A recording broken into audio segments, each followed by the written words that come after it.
Hey everyone, welcome to the Dram Amateur Podcast, your go-to show for everything bourbon, whiskey, rum, tequila, mezcal, and beyond. I'm your host, Jason. Join me as I journey and explore the world of alcoholic spirits. Let's get started.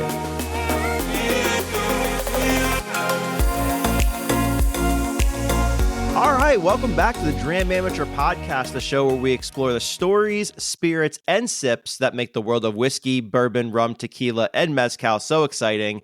I'm your host, Jason, and I'm thrilled to have you here for another pour of a great conversation. Before we dive in, don't forget to connect with me on Instagram, X, and Threads at Dram_amateur and Facebook under the Dram Amateur Podcast to stay in the loop with exclusive content and updates.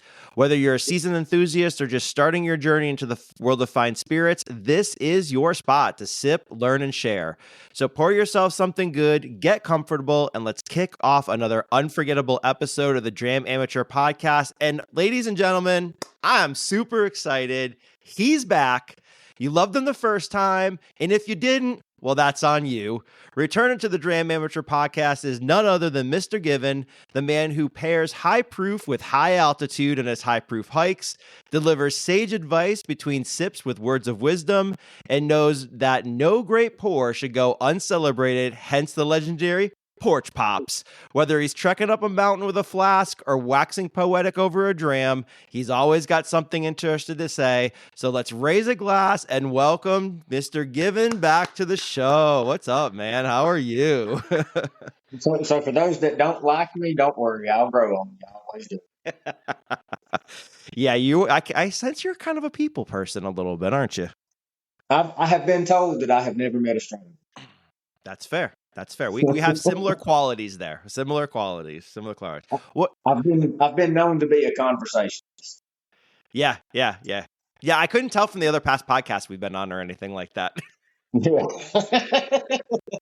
Hey, I literally tell people all the time, like, you better tell me that you've got somewhere you got to go or you got to be, and you better tell me to STFU and leave, or we'll be here all day talking. I like that. I appreciate that though, because at least you're not sitting there struggling for conversation with somebody, you know, like trying to pull things out of them. So no, it's easy, definitely. So thanks for coming back on, man. How you been? What have you been up to? Oh, good, man. If you haven't noticed on my Instagram, I've actually been hiking more now. So I'm feeling, man, I've done over 8 miles today. It was kind of there at the end. I was kind of over it, like I typically am when I get to that, 5-6 miles in, you're hot, the pack's heavy, you're ready to just be done. But I can't wait to go back. I'm glad to be back out there and be back. And I've got my room situated now, my whiskey room for both the bar and lounge. Can't call it the whiskey room anymore. That sign is fucking epic, bro. When you posted that the other night, I was like, that's it. Like, that is it. Like, literally, it looks like a bar sign, man. It's freaking awesome. Yeah, it fits that space above the window perfectly. It's perfect, man. It's absolutely perfect. Where'd you get it? Etsy. Did you really? I was wondering if you got it on Etsy.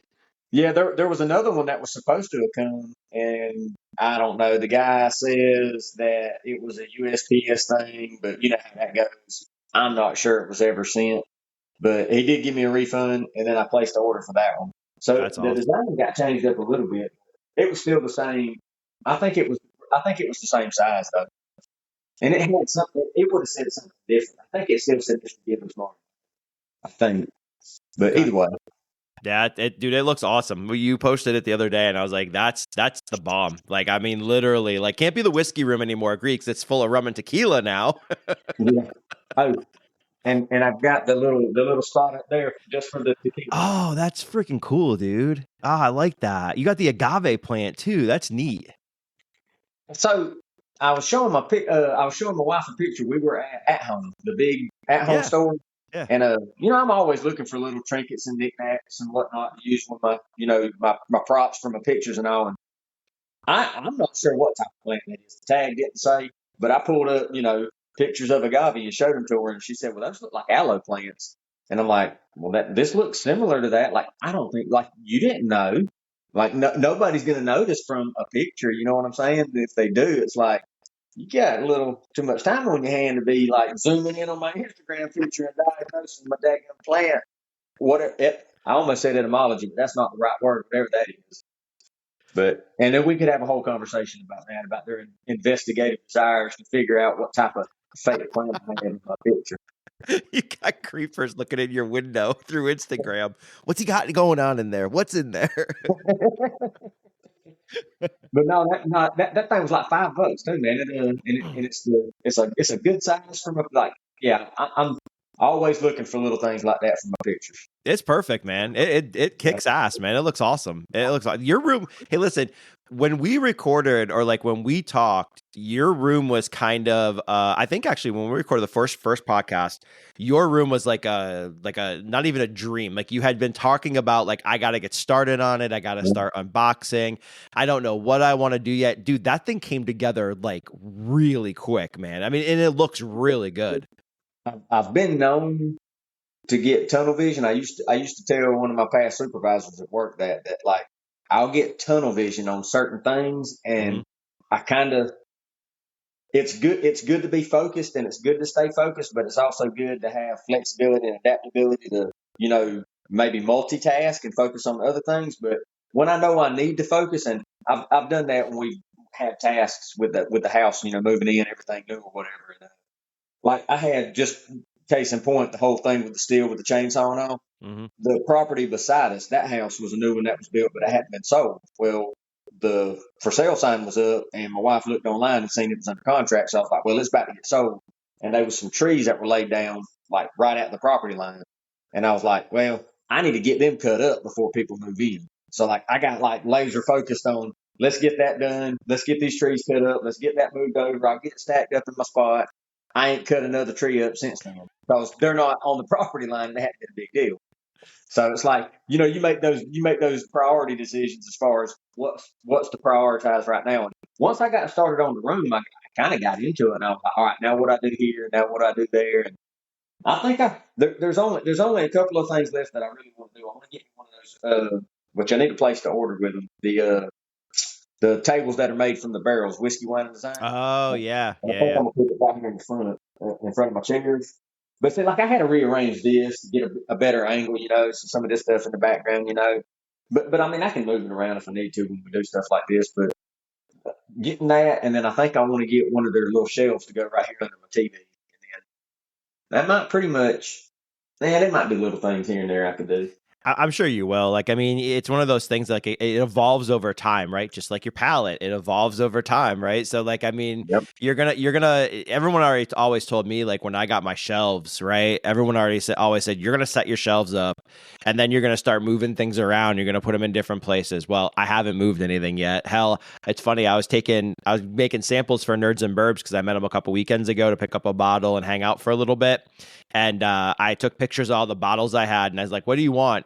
And my bottles are dusty as hell. I'm like, I haven't done bottle maintenance in 6 months. Nerds and Burbs goes, bro, you need to clean the bottles up, man. He's like, you got like an inch of dust on the damn things. And I'm like, this is embarrassing right now. I don't have time, man. Who has time to go wipe down 300 bottles and turn the damn corks over and then stack them back on the shelf? It's like, good Lord, man. I got 3 kids. Yeah. No, life gets in the way. I know. So, you sent me a picture today. You are jumping feet first into tequila, which listen. I don't need everybody to jump on my tequila bandwagon, but I'm glad I can introduce you to things that like extend your palate out, and that's the whole point of like what I'm trying to do with this podcast is introduce people to different things. So you just got a couple bottles of tequila, and you're kind of jumping feet first into that a little bit more, huh? Yeah, that's.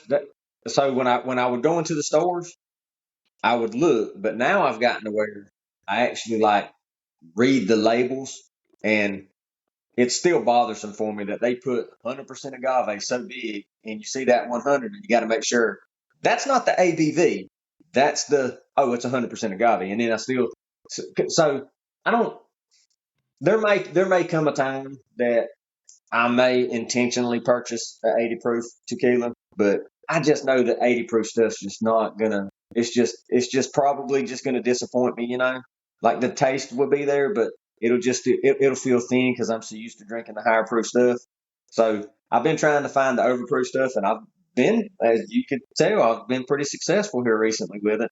I Yeah. actually got lucky today. That store I went in today, they actually had both of them and the Lalo, which I didn't get one of the Lalos because they had them stacked up. I'm like, when that one's out, I'll go get one. I don't need to get it back up right now. I'd rather get this other bottle. But they Yeah. actually have three of the higher proof ones. Most of the stores I go into, they'll have one that'll be a high proof one. And that the G4 that I sent you, Mm-hmm. I picked that one up. I want to say it was 60. It was either 65 or 69. One of the other local Steal. stores here had it in the glass case for 119. And I'm like, no. It's happening. It's Yeah, happening. Yeah, see, and that's what I'm hoping does not happen with tequila. That people start putting that freaking ridiculous ass price on it and jacking it all up.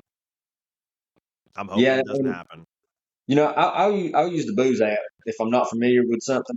Just to see what it says the value is. And the one that I got today, it was a little bit higher. And I was looking at two other bourbons that I was thinking about getting. And well, matter of fact, the Maker's Mark, the Heart release from last year, Oh from yeah, 21. yeah. I've seen a few of them, but they've always been overpriced. And I think the lowest I've seen it was today. It was 119, and I was like, man, that's just still just a little. Yeah, I yeah, mean, yeah.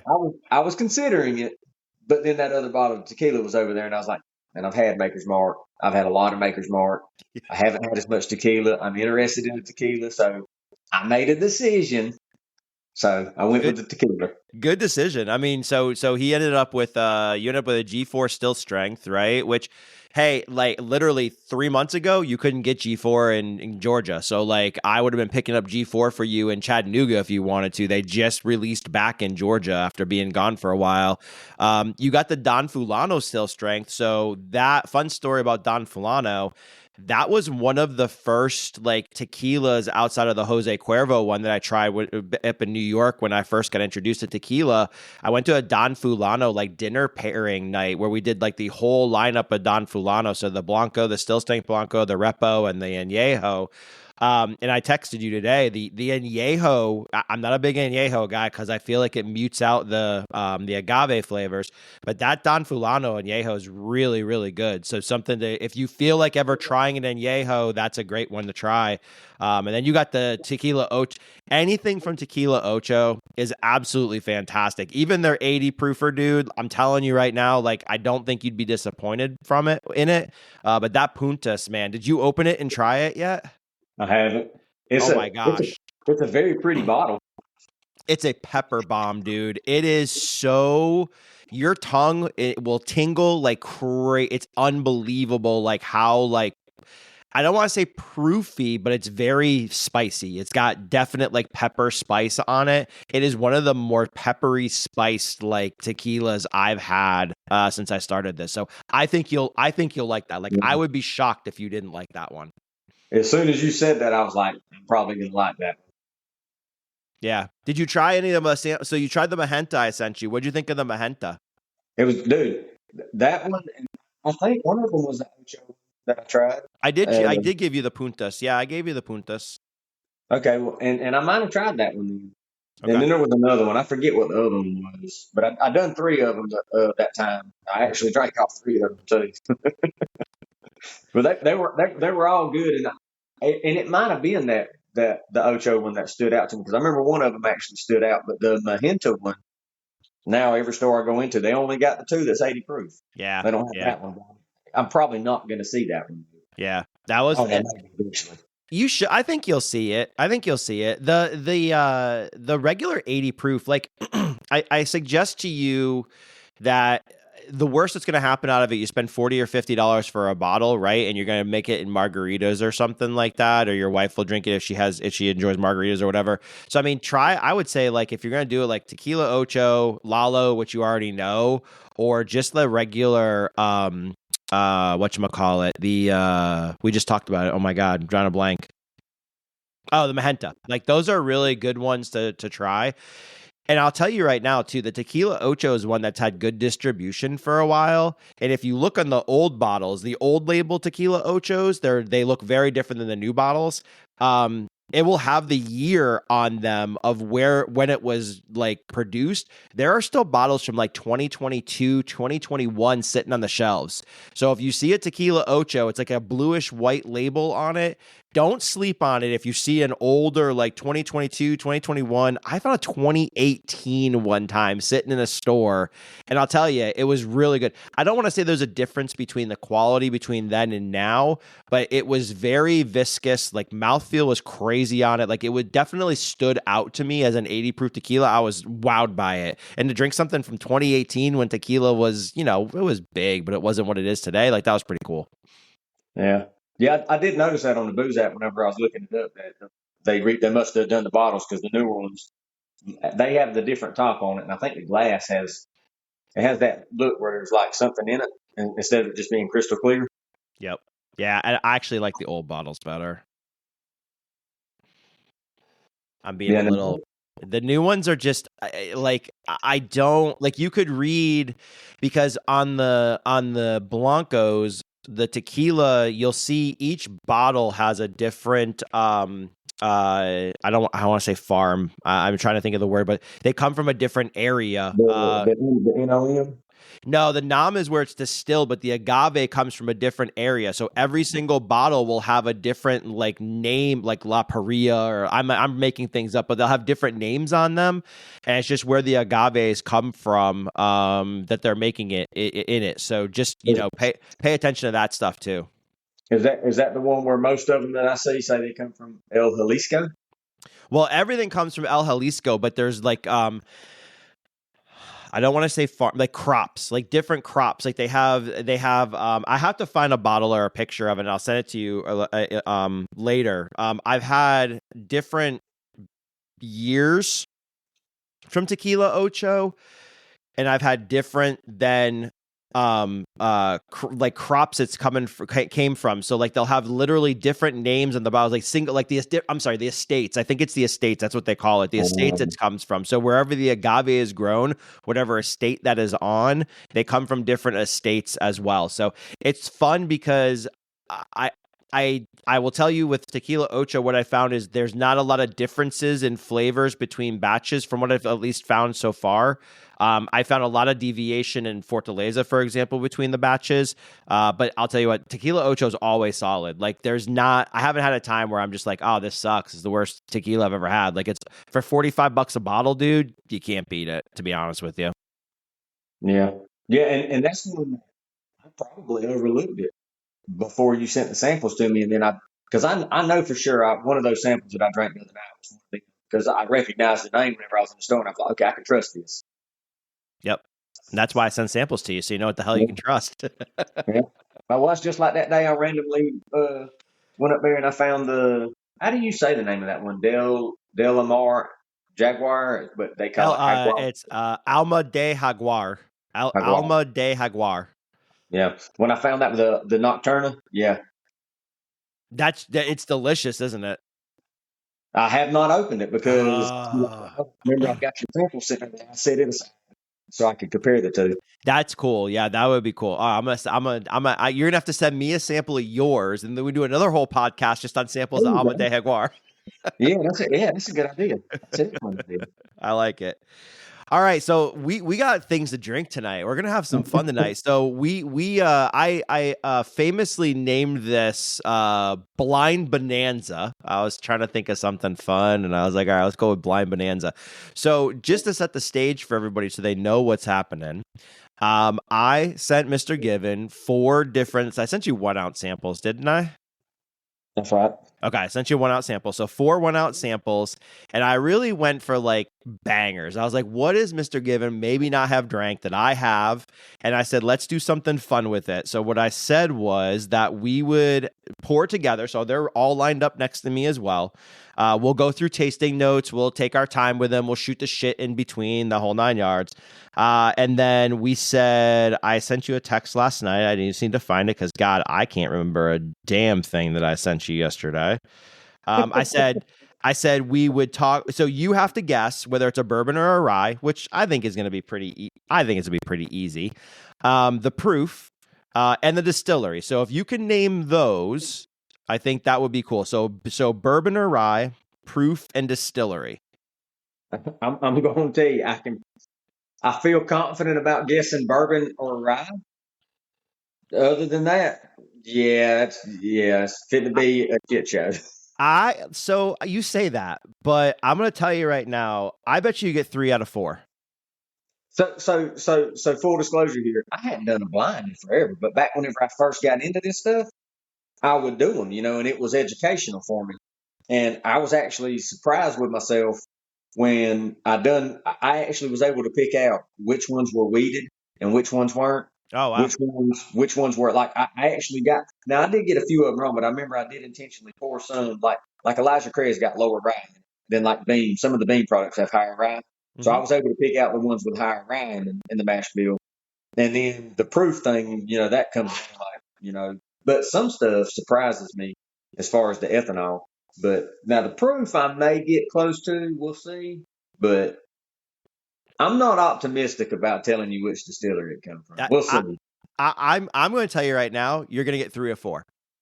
You think so? There's one wild card that I don't know how much you've had of it, and therefore I don't know how you'll guess it. Okay. So you could go 2 for 4, but I'm giving you the benefit of the doubt. I believe in you, and I freaking believe in you. I think you're going to go 3 for 4.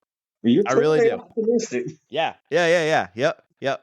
So, I mean, they're all bangers. I'm not going to tell you anything more about them because I'm going to give something away if I do that. So, you're going to pour and just make sure that I've got my numbers right before we go through this again so we don't screw something up.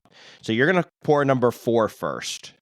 Well, and you've got me thinking now because you've already, let one of the cats out the bag that they're allocated. Oh, they're all, well, yes, sure. I can't give, if I give you any more information, I'm going to screw something up.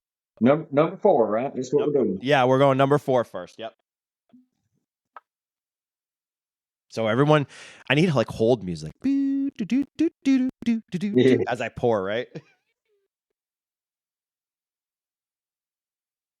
It's pretty. I got hide the bottle. I can't sip it. I can't secretly like slip it in the thing yet.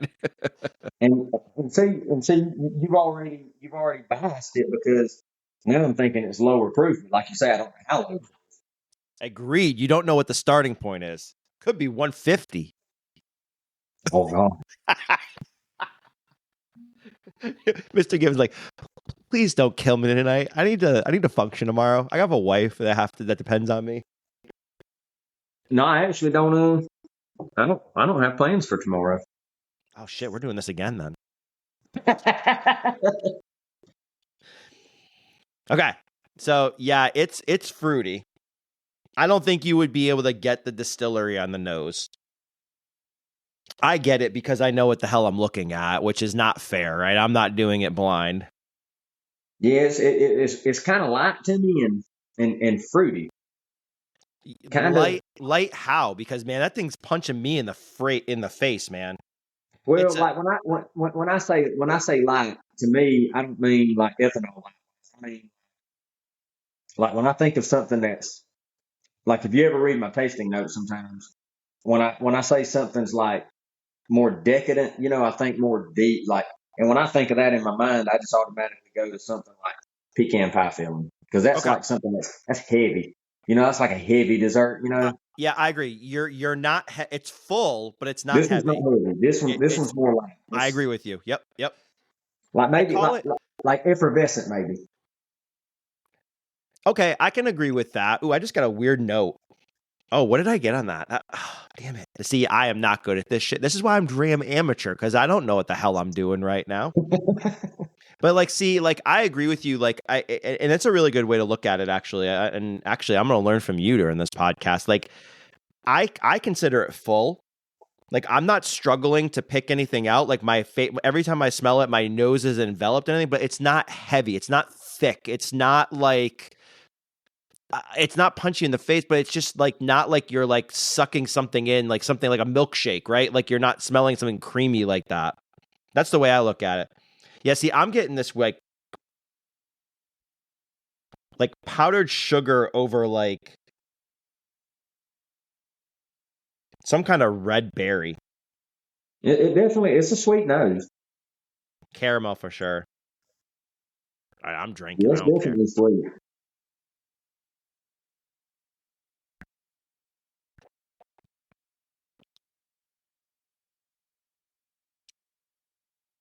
It's so good. I It's don't think it's wrong. Well, it's oily as hell too. I said I didn't think it was a rye, and now I'm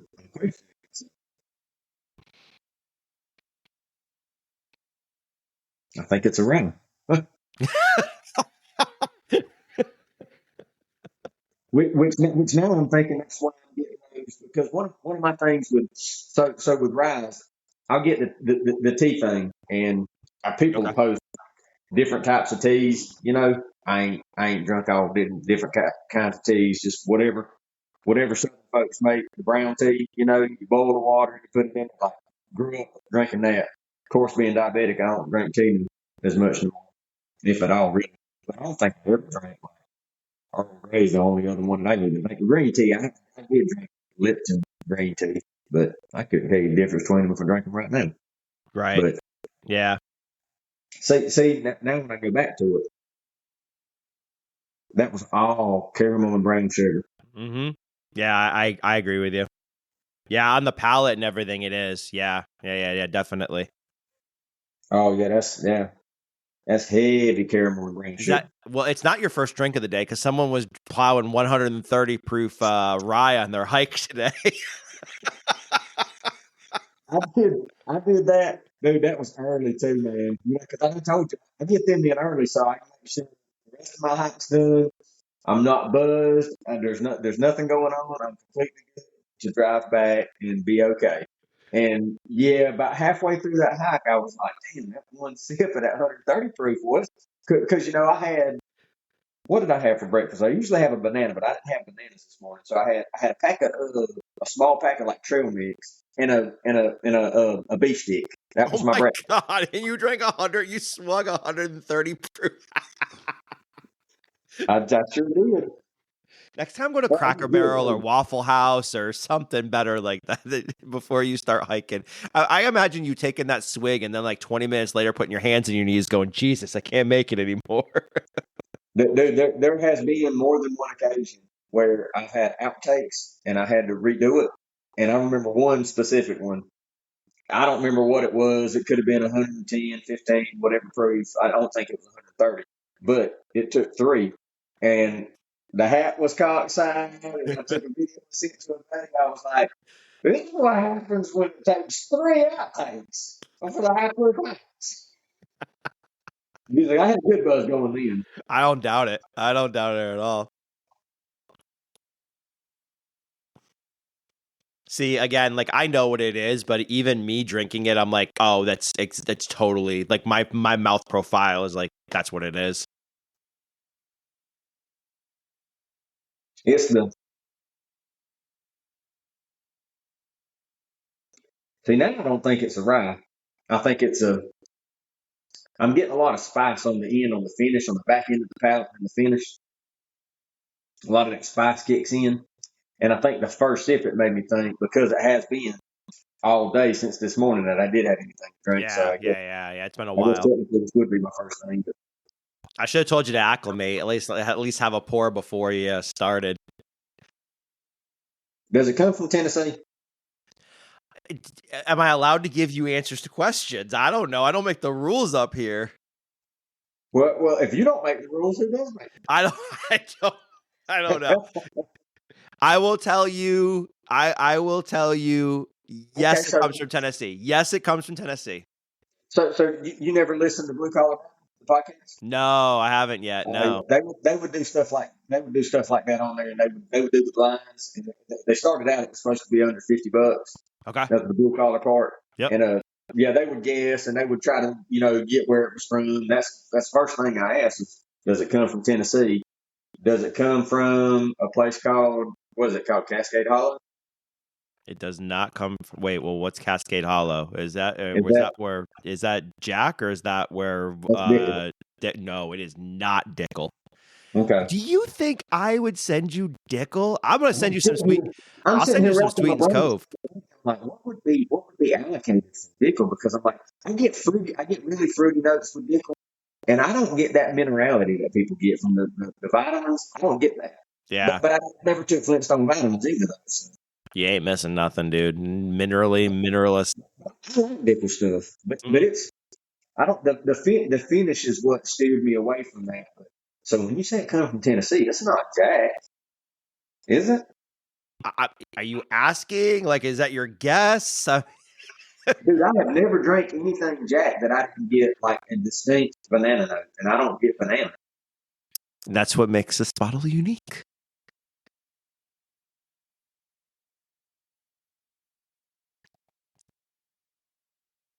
I get a little bit Dude, of that. I got that's what's throwing me off. This is one of them damn things that's blended with the single malt, isn't it? Nope. Nope. Oh shit. But you're kind of close. I mean, Because I get the bread thing. When I do anything that has like a lot of the barley, I get the bread thing. yep. All right. So are you ready to? Did you finish your bottle? Did you finish your glass? All right, so I don't. We're not in any rush. We can drink all No, so night. let me guess. Let me guess on the proof. Okay.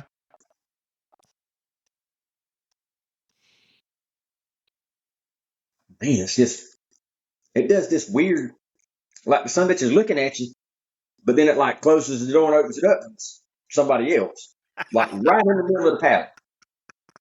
And then the finish is the best part. Yeah. The finish is good. It's a banger. I mean, I don't think it's low proof. Like this can't be. This is not lower than 95 proof. okay. That's what you think. I'm not telling you yes or no until you have a guess. I don't think the finish would be as good as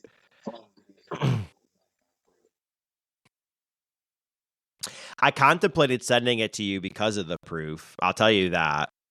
Because I knew you liked higher proof. And I'm not telling you this because it's lower proof. But then I looked at it and I'm like, okay. I mean, we're at a decent entry proof point that I think he's gonna be like, this doesn't taste like water. That's why I say it's 96, 98, maybe 94 for proof. Comes from Tennessee. It could be Jack.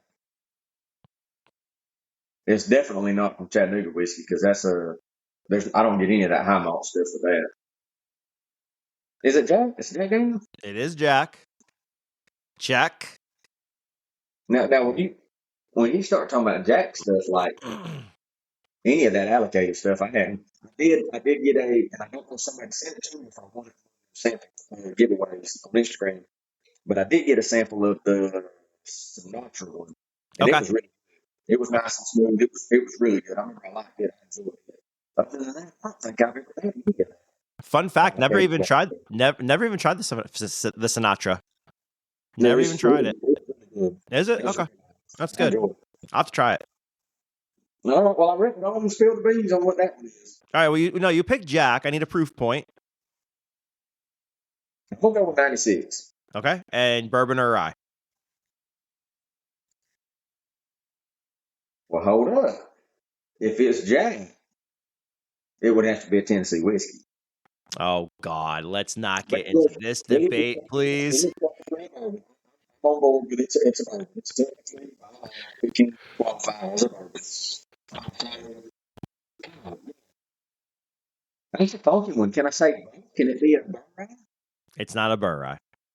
It's So it's one or the other. Yeah, I wouldn't trick you. I'd be honest with you when we stepped into this that you're gonna get one funky one you got to figure out. Man, get all that herbal stuff. You know what? I'm gonna go bourbon. It's a bourbon. Okay, bourbon, 96 proof, Jack Daniels. Let me make my notes. Look back and see how fun. Then you can take a picture and post it and be like, "Hey, upcoming podcast, check out how I did. Wait to hear about it." Bourbon 96 proof. Jack Daniels. What you heard? Okay. Jack Daniels. So it is a bourbon. It is 100 proof. 100 proof. And it's Jack Daniels. It is the It is the Jack Daniel's Heritage Barrel, like the very, very first release of these, or one of the very first release of these special ones. So it was released back in 2019. So the bottling date on this is 9/9 of 2019. So Wow. Now explain to me why I didn't get any banana. I don't know. I sometimes get it, but I get a little bit more complexity with this one. This is from Barrel House Rick L17. Somebody was talking to me about like the barrel houses that they were Coy Hill. I thought that I had read. So the thing on this one says, give me a minute, because I thought they said that this was from Coy Hill. No. Oh, it is. Aged to perfection at the top of the highest elevated barrel houses, 109. It is 109 on Coy Hill. So this is a bourbon that was crafted at low temperature, heavy toasted barrel. It creates a light but rich, charful, deep flavor. So so it was aged at Coy Hill. So baking spices, vanilla, toasted oak, and a long lingering finish. I would definitely agree with that. It's definitely like it was definitely the vanilla, the sweetness. Yeah, so the tasting notes on the sticker say aroma, rich vanilla, sweet baking spices on the nose, taste, warm notes of vanilla and caramel give way to dark fruit and spice. Finish, lingering finish of rich oak spice with a subtle grain sweetness. Wow. So there's That's your... good. Yeah. That's good stuff. Yeah, it's pretty good, right? It's pretty friggin' awesome. So, yeah, I figured you liked that one. I mean, it's one that, I mean, I've had, so my buddies were first let me try this a long time ago, and then they were out somewhere, and they ended up a guy in the store was like, "Hey, I got a hold, I got this in the back. Do you want it?" And my buddies pinged me. They're like, "You want it?" And I'm like, "Hell yeah!" So I like bought it. So this is my last bottle of it. I've got like half left, so I've been slow rolling it, but it's great, man. It's really good. Well, thank you for the sample. Absolutely, buddy. That's what we're here for. So the scene on is it old school? What's the Wedding Crashers where they're over there seeing Will Ferrell's character and he tells his ma he wants the meatloaf. Yeah, Ma. Hey, babe, can I get some water? like legit. Can I get a glass of water? Because I see you use water like to cleanse your palate. Like I don't have any water. Yeah, I have a whole friggin' thing. Water, please. She loves me. Aren't we lucky to have such amazing women that love us? Seriously. Listen. I don't know what just happened there. You froze. Oh, okay. So you're back. I was like, oh. No, I don't need any ice. But mine definitely, I tell people all the time, say this a little bit lower so she can't hear me, but she's the same. Mm-hmm. I tell her every time for her to deal with me for 13 years or 12 years. Yeah, she's a saint. Like I'm a lot sometimes. Oh, she put it in a pretty glass. Oh, look at that. Oh, she cares. She cares. I like it. Let me tell you how unrefined I am. So we I've ate sushi and stuff before, but we actually done work where I used to work at the phone company. We were putting in service at a restaurant. It was a sushi restaurant. And I was like, we got done eating, like we was back in the back. We seen all the nasty stuff. That stuff don't bother me. I have a firm grasp on if I'm going to go out to eat, I have to accept the fact that they're going to do whatever they're doing on it.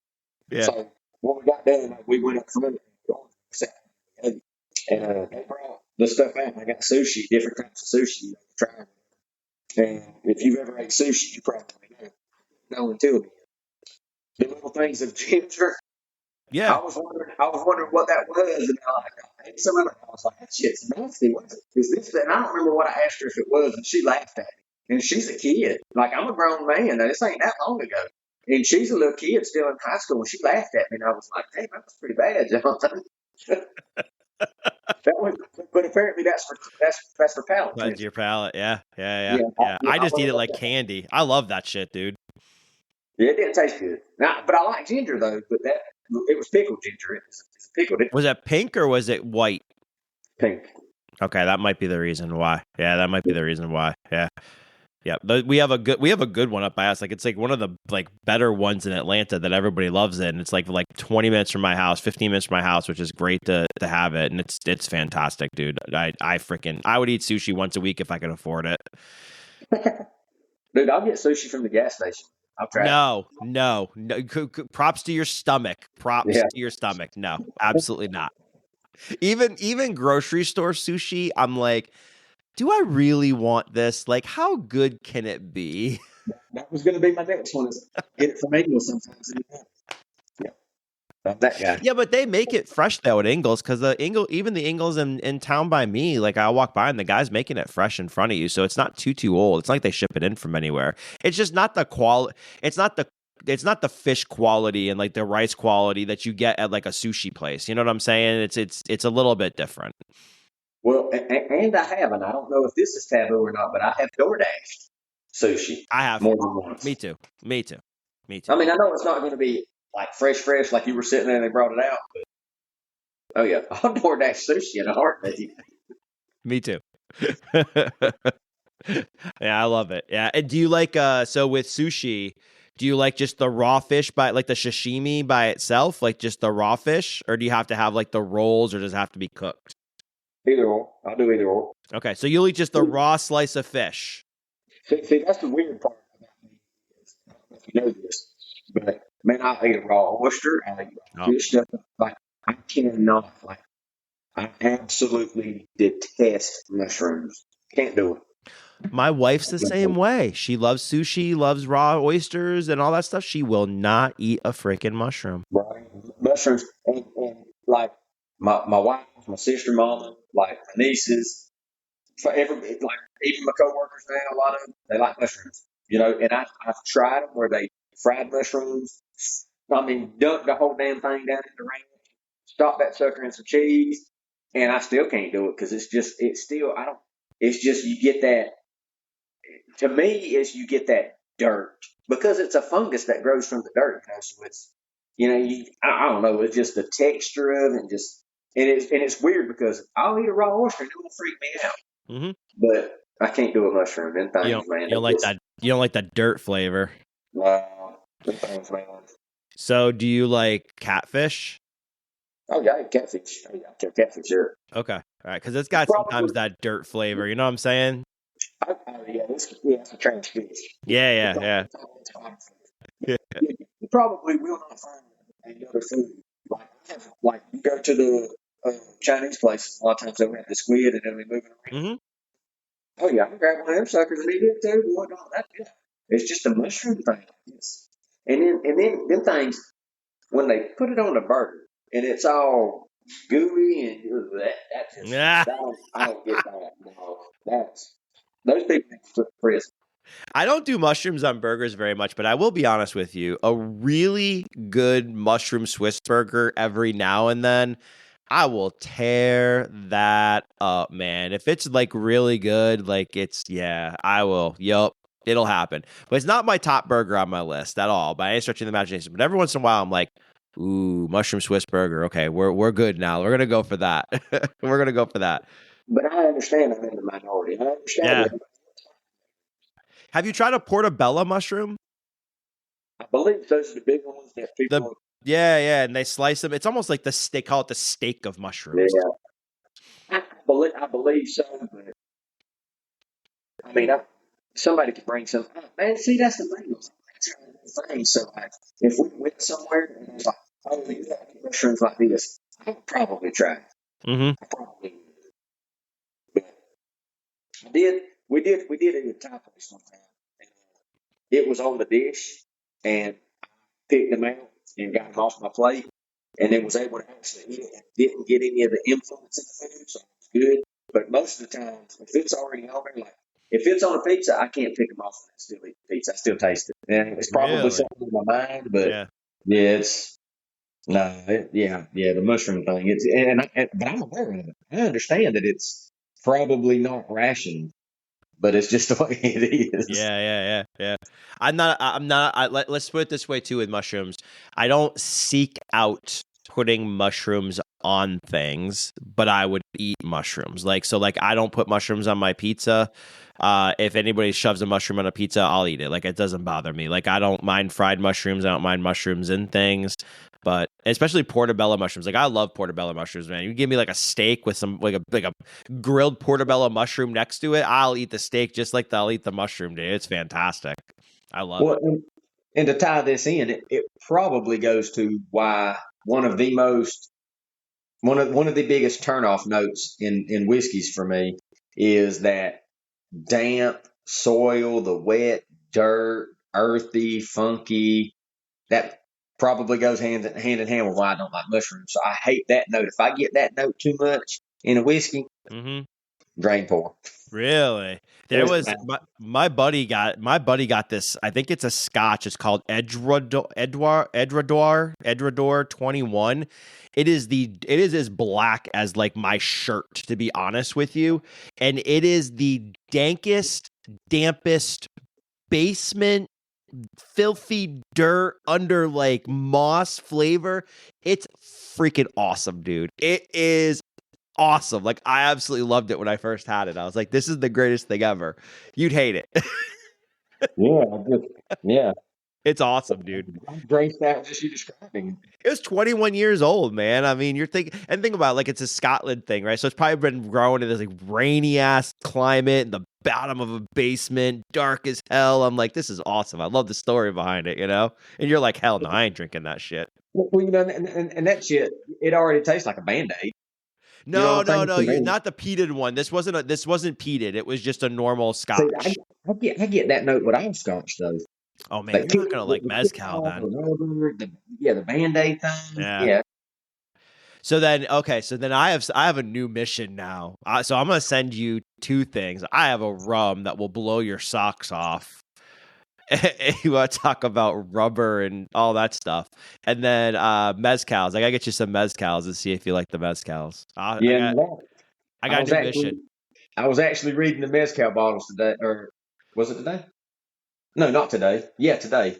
And the other day whenever I went, and I was actually spun a couple of them around. I was reading about it, but I was like, man, I just don't know. So you send me the samples, and I'll try the samples before I buy a whole bottle because I'm just not sure I'm going to be, sold on those. But I got a feeling those would be different from those smoky scotches.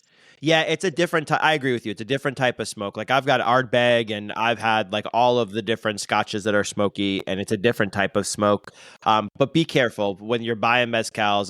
Don't learn from my experience. And this is where mezcals is difficult for me, and this is why I very much try before I buy, or I stick to the one brand that I absolutely live and die by. You can get a bottle of, and I have samples. So like, I'll send you a sample of a bottle that was suggested to me, but all it is smoke. There's no complexity to it. There's no nothing. And I'm like, I don't want this. Like, this is not what I'm looking for. And then I have bottles of mezcal that are so complex. If you can get through the smoke's there. It's a lighter smoke, but if you can get through the smoke, dude, they're fantastic. There's so much in it. Like, there's so much complexity in it. They're really unique and pretty cool to try. Yeah. Yeah, I get what you're saying. As long as there needs to be some there, not just that. Yeah. Yep. It's like you're drinking like 80 proof, like Benchmark or something like that. It's just one straight flavor the entire time. There's no complexity to it, no nothing, So it's not fun at all. All right, let's go into sample 2 because I think we need to try some sample 2s now. So sample 2 for you should be bottle number 1. Number 1, yeah. Okay.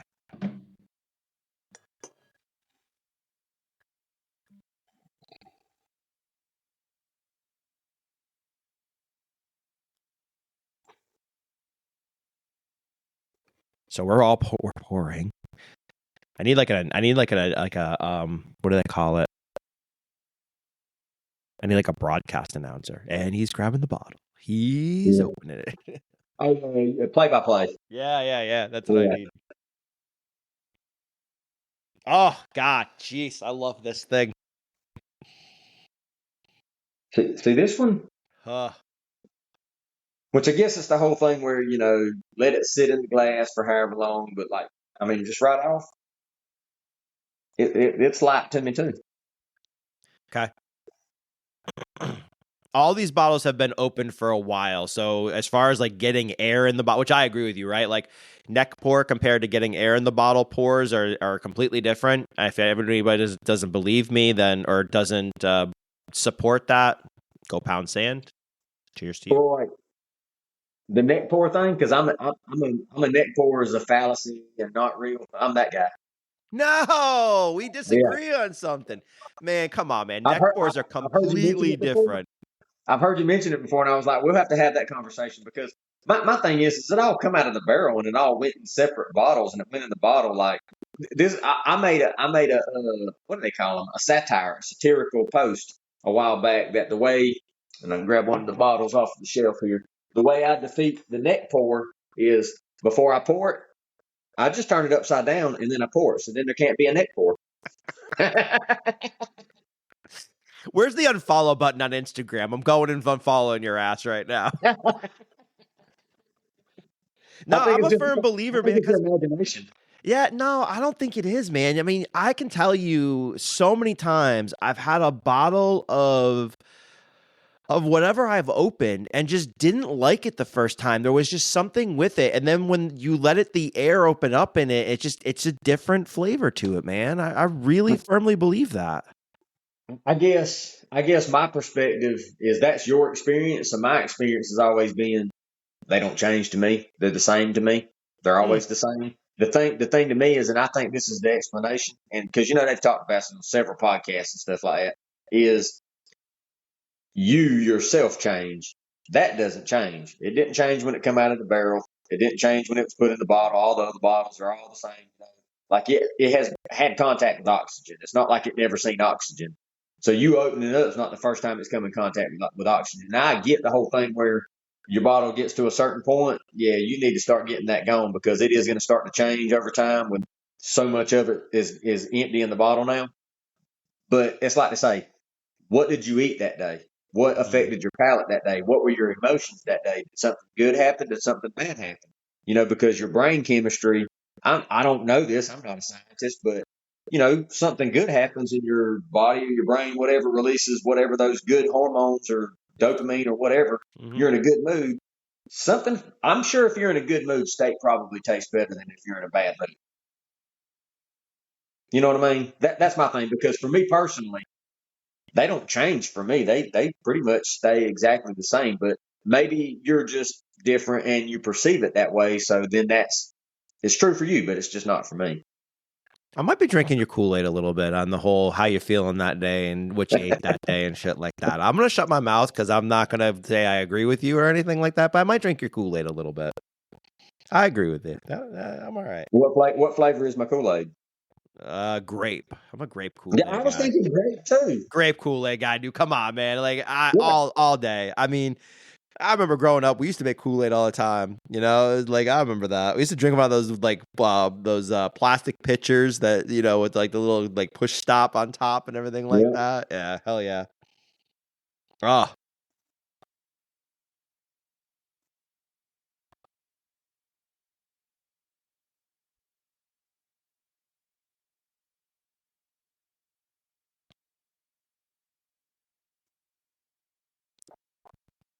That one's got that one's definitely got a punchier finish. there's It's a still reason for that punchier finish. It could be a it, lot it's of still things, but there's a reason. it, it's still something that's light to me though. It's not real heavy. Like I was just telling somebody the other day. Uh, for me personally, a lot of the bean products, I get more pepper, more black pepper. Okay. They just seem spicy or just have a little more punch to them. You get the Kentucky Hug. I Yeah, yeah. definitely get it more often with bean products, especially the higher proof ones, than I do some of the others. And this doesn't. This is not that. This is not. That's what I mean when I say like light and heavy. Like I don't. There's not really much burn, and it's not doing that. The full hug, but it's starting to. The nose is starting to open up a little bit. Now, right there, that was like a charred note, but not like oak chard. Like That's like a fire char, but not. And maybe it's because I'm wanting to burn more cardboard because we're taking stuff to the recycling center and the little small cardboard stuff. I'm fitting to set me up a burn pit out in the backyard, and I'm just going to burn that stuff off. Yeah, I don't It's blame you. it's just not worth all the trouble of No. breaking it down, trying to move it, get it loaded up, take it up there. The big stuff I'll take, but the little stuff, so Hold on. that's that. Maybe that's because that's on my mind today, and that's the way I feel right now. Hashtag burn pile pours. Or can you hashtag have a neck pour from a sample bottle?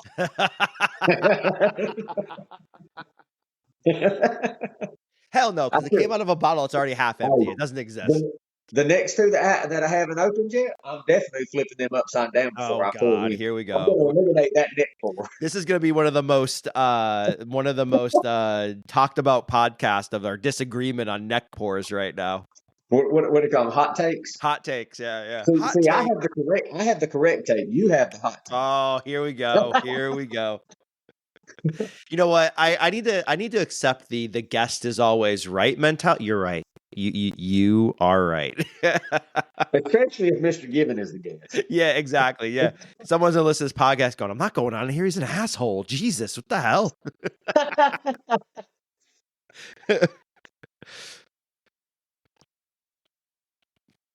So I'll tell you some fun facts about this, just to kind of challenge your mind a little bit as you're thinking through it. Do you have anything first before I tell you anything about it?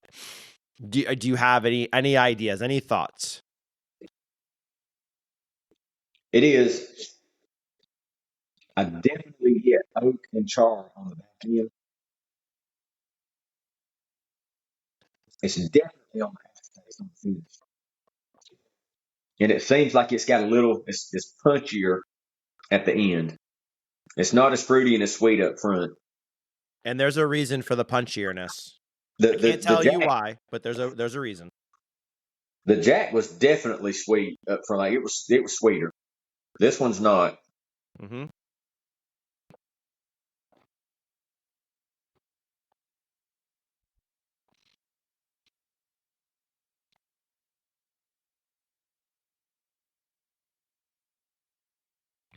So this is a banger, but not allocated. Huh. Man, it's got a long finish. It lingers. It's a good one.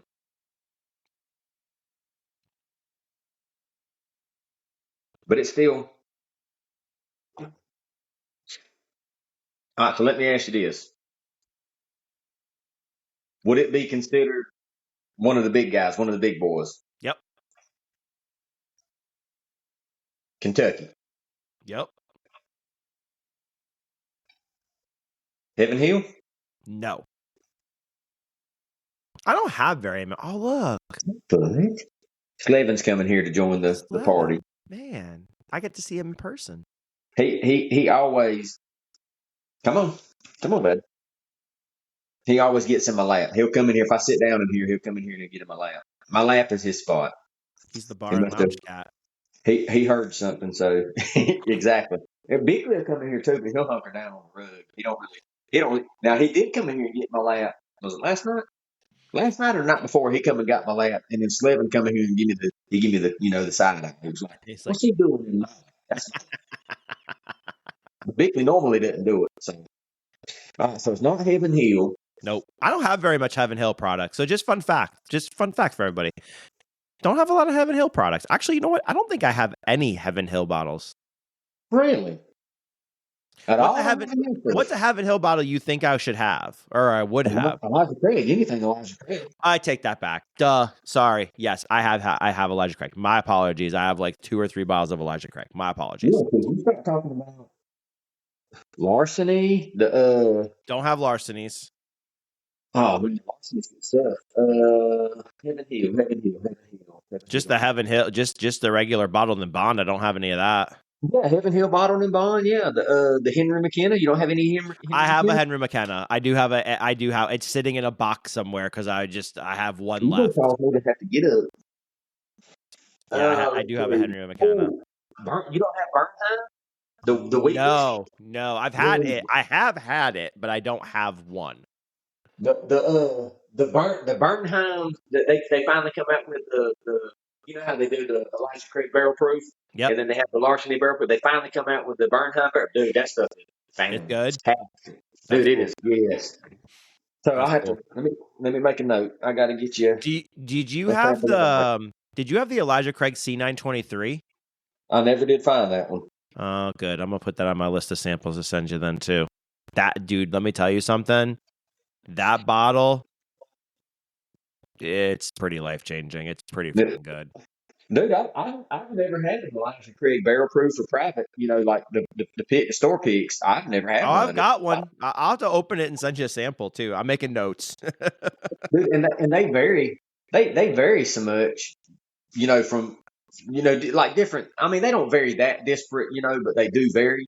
And but yeah, that one. Everybody says. Everybody I've talked to that got it, they all say. But you know, like if you found that one, $100, $120, like I never seen one. Nobody ever had any. So, and I asked at a couple of stores that I go to and I talk to them sometimes, and they never got any. So, Yep. I got it in a raffle. I got lucky. you All right, so not Heaven Hill. And they're taking another swig, so that's completely fine.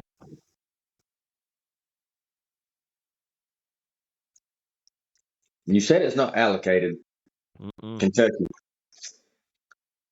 Oh man,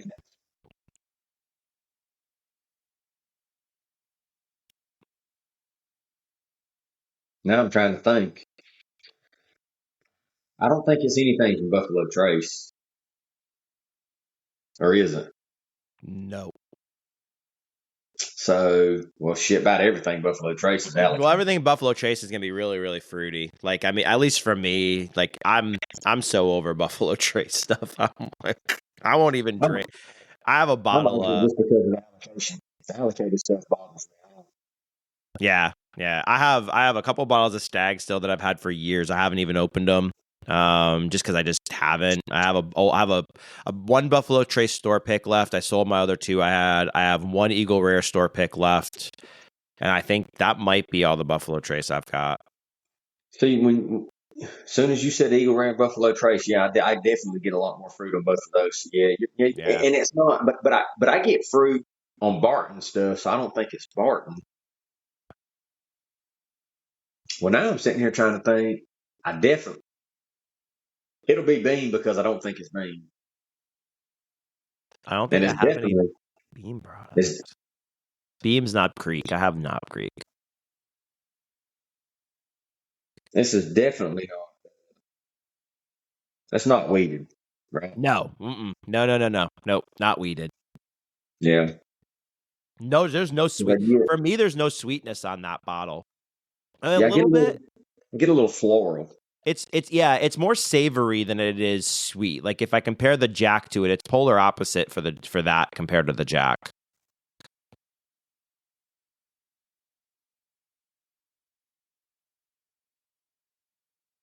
Yeah, this is one that I don't get a lot of fruit. I get I definitely get that. The finish makes me think it might be something that might be double oaked or something like that. Okay. Because I get oak, like prominent oak on the back end and on the finish. And then the finish is where a little bit of that leather and some tobacco starts to kick in. Yep. That's what makes me think. Because I get that a lot on stuff that's like the other day when the picture with the sign, when I poured the Elijah Craig 18, man, Yeah. dude, fascinates me because I hear people say to you, it's got too much oak. And I'm like, I'm one of those guys that loves oak apparently Yeah. because I don't think it has too much oak. I don't get the tannin thing from it. Like, I just like it. I wish it was higher proof, but it's good to me. Yeah, I think it's I think I think you hit the nail on the head, right? You can have the high oak content, but as long as you don't have that tanninness to it, then you're okay, Yeah. right? You clear that pretty easily. You got me stumped on this one, but I guess I don't think it's a rye. I'm going to guess that it's a bourbon. Okay. Check, you're correct. See, now this one I actually think is lower proof than the previous one. It is not. It's higher proof. Well, you pretty much give that away when you ordered them the way you did. So. I had to because I'm not gonna fuck your palate, dude. I I have to at least be polite and not be like giving you like 150 proof one and then be like, here's your 90 proofer. Enjoy your 90 proofer. When I this is how I'm gonna know is that last one. I'm gonna be like, it's not 150. Yeah, I do have a a hazmat. 20 proof or some shit. I do have an Obtainium that's hazmat 27 year. I think it's 27-year-old Canadian whiskey. And it's 140. Oh no, it's a 170 proof. Shit. How would you even drink that? Neat. That is the answer. I have a Dude, if we rum. were in person, that is the answer. I have a rum that's that high in proof too. It's hazmat. And it literally says in the back of the bottle, "Do not drink neat. Drink in a mixed drink." I'm like, screw this. I'm drinking it neat. Hell yeah, that's awesome, dude. I'll have to you send can't you talk samples. for 3 days, whatever. Yeah. Oh yeah. Trust me, that hits you, and you're like, this feels different. You okay down there, liver?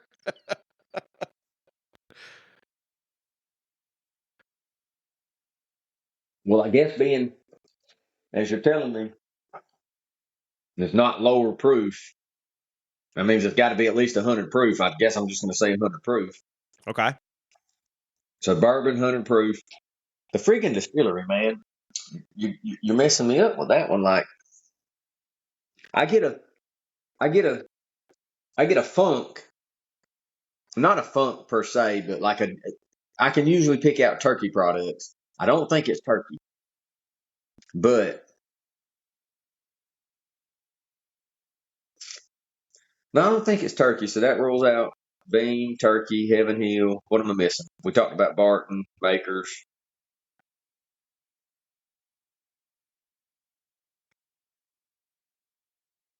You may just have to tell us.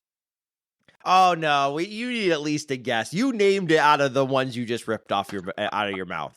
You Really? named it. Yes. Is it a turkey? Is that your guess? You overthink things. You're an overthinker. I could tell. Clearly. Dude, well, I said it wasn't a bean, man. So that means it's going to be a bean product. When you tell me your final guess, I will unveil what it is for you. Yeah, that makes perfect sense. That I didn't get any friggin' banana on the Jack product. I get banana every time I drink anything Jack, like literally anything. I didn't get any banana. Yeah, that's a Jack. And then I drink this one, and I'm like, that's definitely not bean. Like I did. That was the one that I was like, that and Makers. I'm like, I'll be able to pick either one of them out. Like this is fucking bean. Isn't it? Nope. Okay, so it's not bean. Okay, that means it's got it. I literally would accept if you told me it was Barton, but if you tell me it's turkey, I'm like, get the fuck out of here. All right, you ready? I'm ready. All right, it's 101 proof.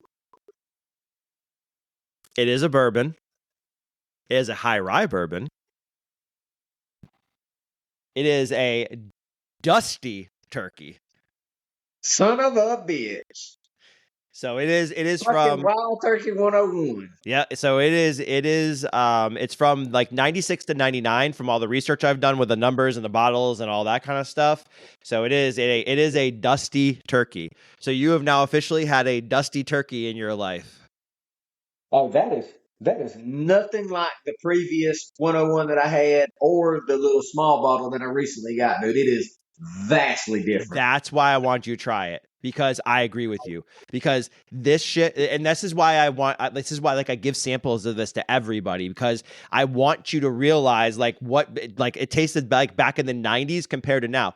You know me, I love turkey, right? Like 101's the Waffle House of turkey, of bourbon, right? Literally the Waffle House of bourbon. Always good, always consistent, nothing you're going to turn your nose up at. This thing is pretty freaking damn awesome, dude. I'm telling you what, it's pretty good. Dude, at 101 proof too, man, and the finish with that, yeah. And that was a $20 bottle probably back in the day, dude. Can you imagine? Bro, and I still haven't got a whole bottle of the 101, a whole big, 750. And I was looking at it, they were like, I think it was like $26 or something like that. But I was like, but I really want to get that tequila over there. So the tequila is interfering with my, whiskey and bourbon purchases now. It's like encroaching, and there's like a battle going on there. So I'm like, I can't spend $26 for a bottle of Wild Turkey 101. Come on, tequila. Cut me some slack over here. A whole $26 for a bottle of Wild Turkey. Exactly. Yeah, exactly. Yep. So that's a banger. You like it? Well, now next time I go to a store, I'm gonna have to pick one up and be like, yeah, that's nothing like that shit that I drank the other night.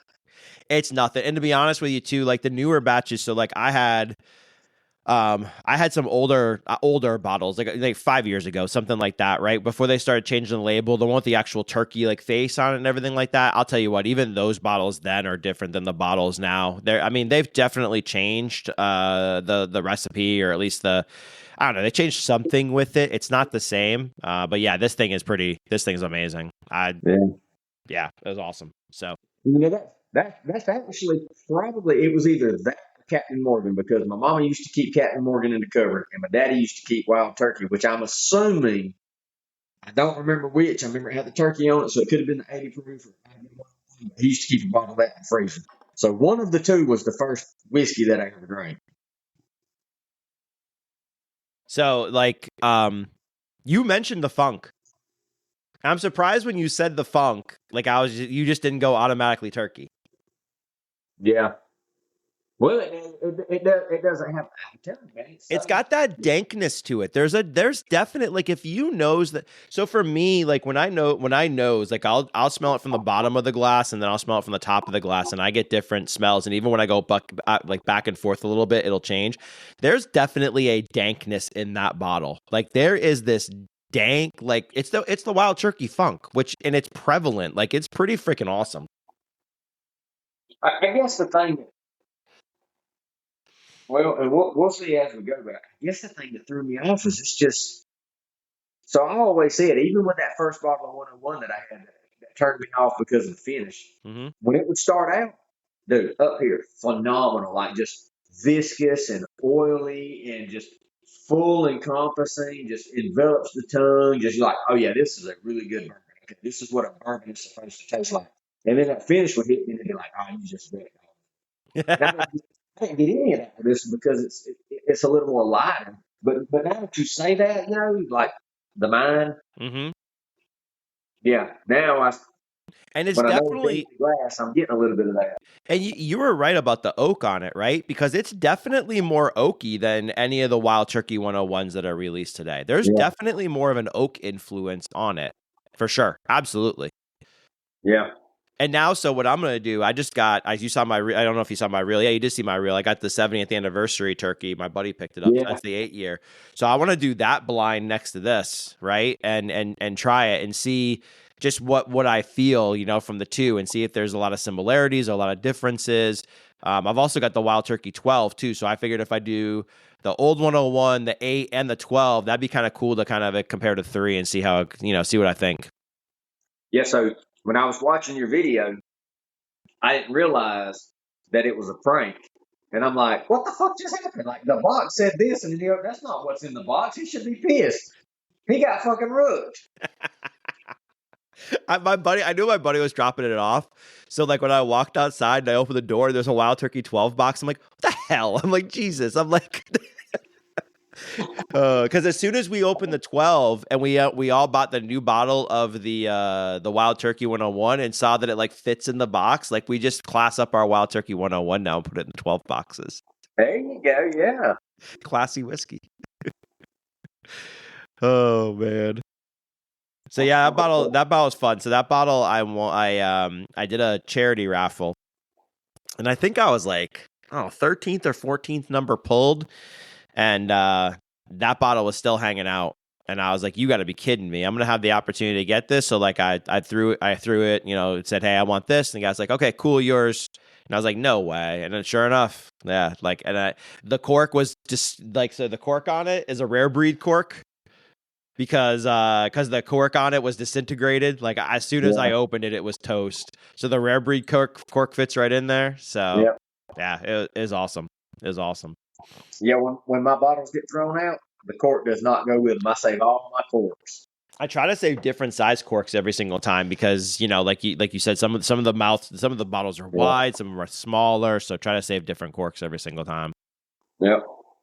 So fun times. Hey, you were close. You gotta just trust your instincts. Trust your instincts. You said funk. Well, you nailed it when you said overthinking it. Yep. So, baseball. Let's talk about baseball for a minute. Braves baseball is about to start up. I'm excited for that, man. It's got to be baseball season soon. We're more of a like. I mean, not trying to like. I'll be a Braves fan from Georgia. All of that. Not really into baseball as much, but we love Georgia baseball. Just early today. Georgia baseball is about to start. We're looking at the schedule and looking at what games we might be able to go to because she's off. I think they start on the 14th. She's off on the 15th, so we might be able to go to games. So we get more into the college baseball than we do pro baseball.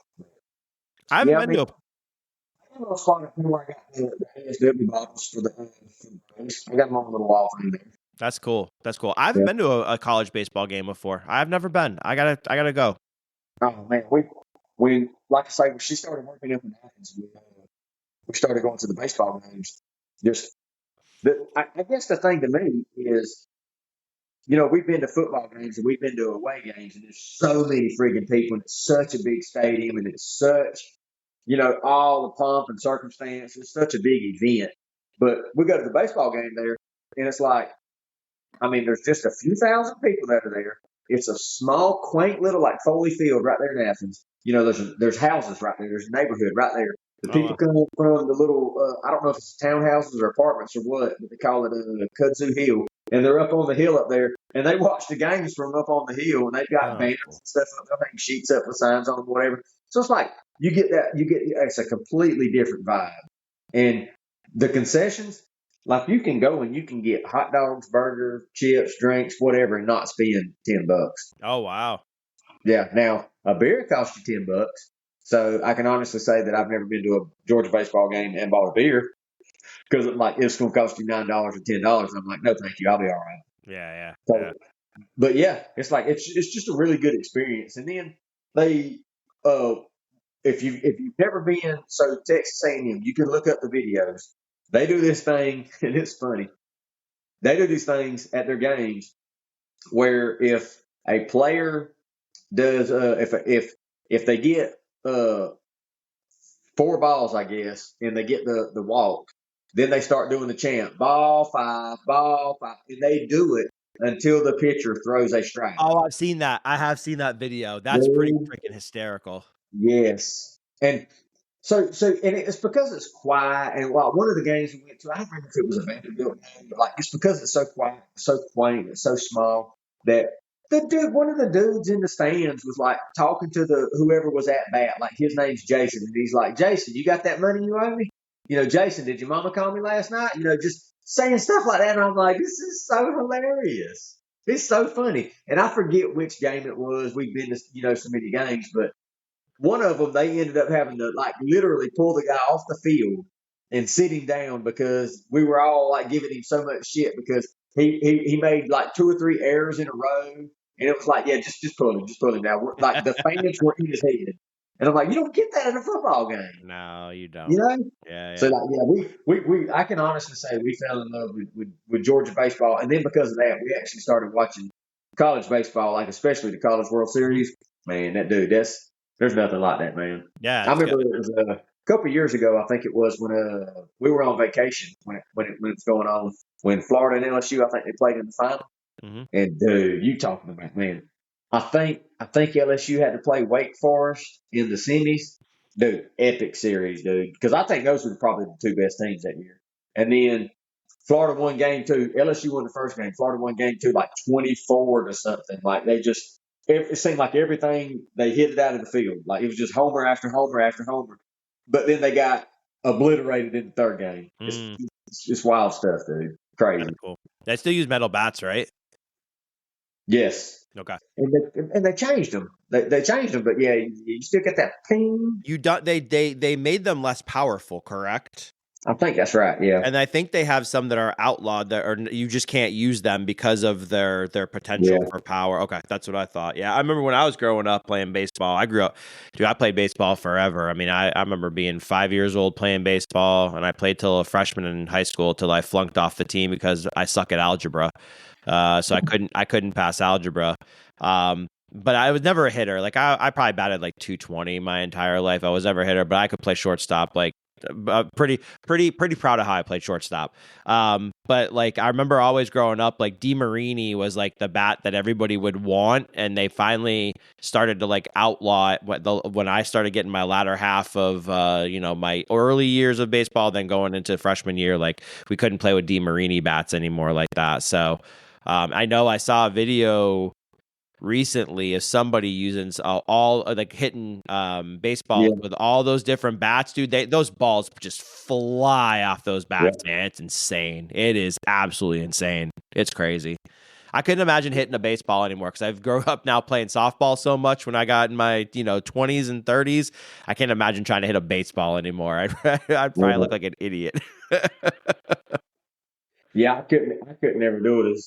I could throw the ball in the air myself and then hit it, but if somebody was throwing it to me, that was the one thing that I could never match. I could never match for that. So, Yeah, I wonder. I really would like to go back and try it again, like try hitting the baseball because I remember when I was a kid, when the curveball would look like it's coming right at you, and then it would curve at the last minute, and you were too. I was a little kid, right? So I was afraid of getting hit by the ball, getting hit in the head, or yeah. whatever.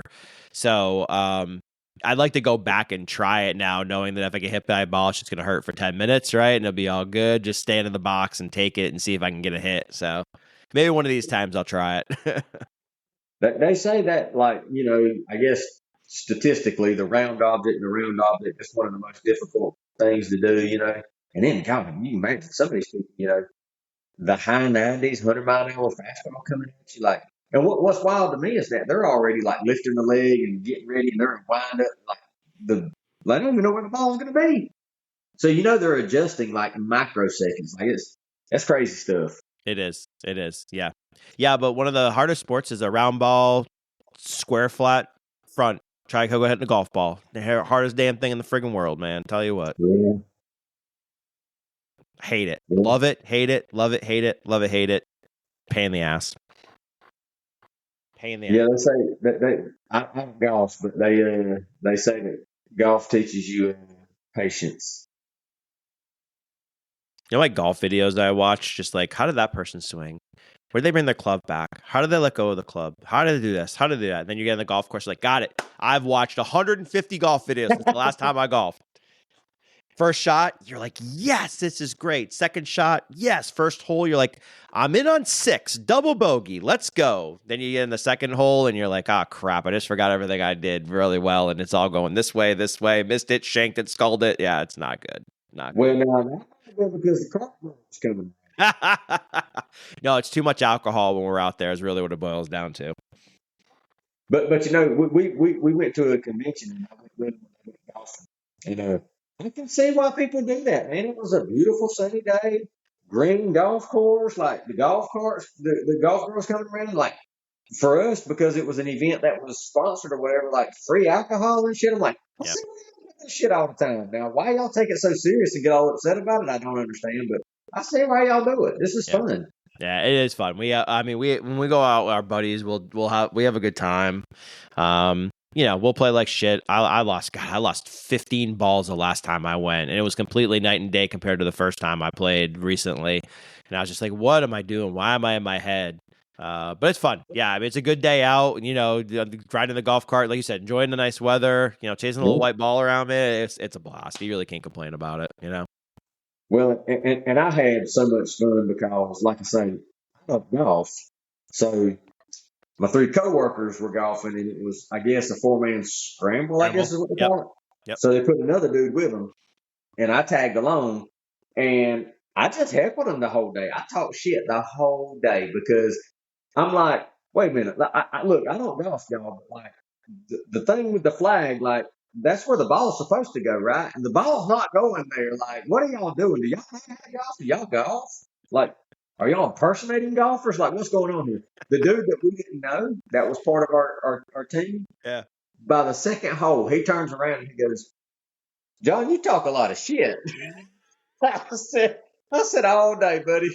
You just want to buckle up. 18th that way, buddy. Good luck. Have a nice day. See you later.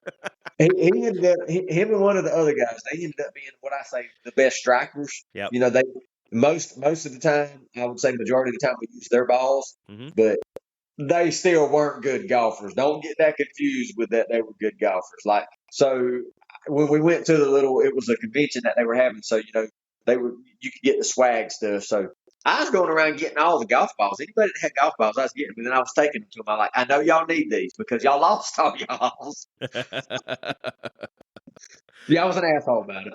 Yeah, hey, as long as you had fun, that's all that matters. That's all that Oh, matters. yeah, it was a good day, man. We had a good time.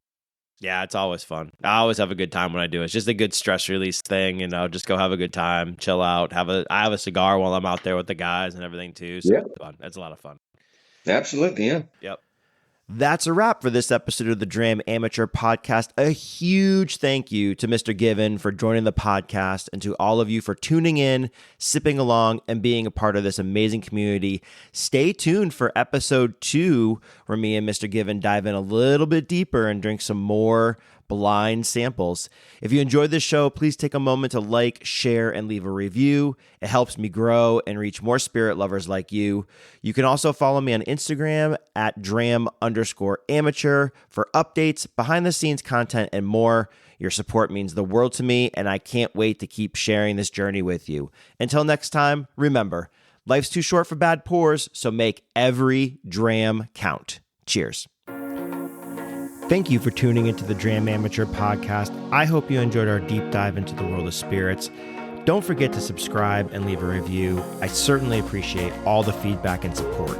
Stay tuned for more exciting episodes as we continue our exploration of bourbon, whiskey, rum, tequila, mezcal, and beyond. Cheers, and until next time, keep savoring every sip.